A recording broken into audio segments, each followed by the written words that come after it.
But first, he was born into a Christian family but converted to Islam at university. Michael Adebolajo's anger at the Iraq war drove him to Africa in an abortive attempt to link up with the Islamists of al-Shabaab. Deported back to Britain, he then came to the attention of MI5. So how was he able to plot the daylight murder of a British soldier on the streets of London? Paraic O'Brien has this, and again, as you'd expect, his report does contain some distressing scenes and content. Why did this smiling schoolboy with aspirational parents and a large circle of friends at school become this man? These are the streets that were the backdrop to that transformation. Romford, Greenwich, Woolwich, the East London neighbourhoods between city and suburb. We've spent weeks here talking to those who know him, trying to find clues. This is where his journey to that road in Woolwich began. The house in Romford, Essex, where a young Adebolajo spent his childhood. In court, he painted quite a vivid picture of a devout Christian family gathered around candles, reading passages from the Bible on New Year's Eve, and a young Adebolajo listening to the fireworks outside, wanting to be out there with his friends. His Nigerian parents had high aspirations for the young man. He remembers them saying to him, the only way for a black man to succeed in the West is with a strong education. The family left this house, but not before trying to provide him with that. The primary school he attended was just around the corner. In court, he said that the vast majority of his school friends were white British at the time. One went on to become a soldier and died fighting in Iraq. It was in his teens that things started to go awry. At secondary school, Adebolajo became involved with a local gang, the Woolwich Boys. Someone who knew him at the time and who asked to remain anonymous for fear of a backlash remembers. When I was young, as far as I've known Michael, he's always been in a gang, which was basically the Woolwich Boys, and they are just as heavily involved in bad things like beating up people and drug-related crime. In fact, the first time I heard of him was when he beat up someone near my school. Everyone knew exactly who he was and that he was a dangerous person, and you didn't mess with him.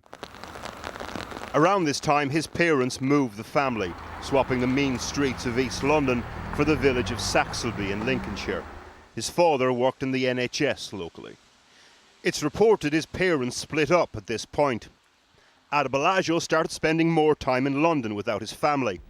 During a half-hearted stint at Greenwich University, he became curious about Islam and converted.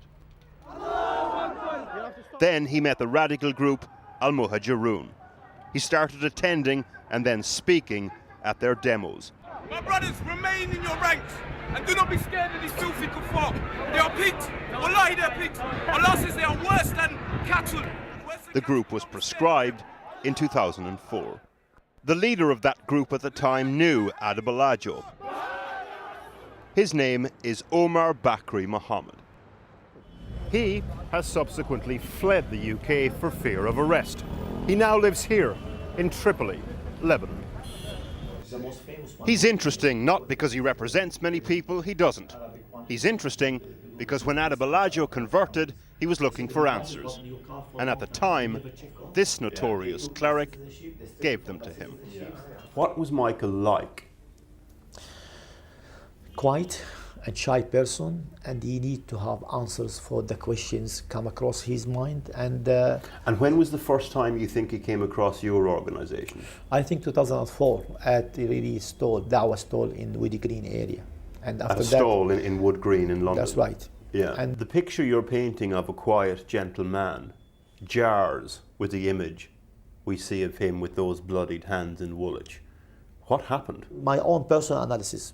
That is, Michael is one of those Muslims who is really radicalized because of 9/11, because of the foreign policies really of campaign against so-called terrorism, against Islam. And because of you. It's not because of me. Because of me, I teach him Islam. It's not because of me. You have acknowledged that you set him off on that path. Your group was the first group he became in contact with. Your narrative was the one, you could argue, that ultimately brought him to Woolwich.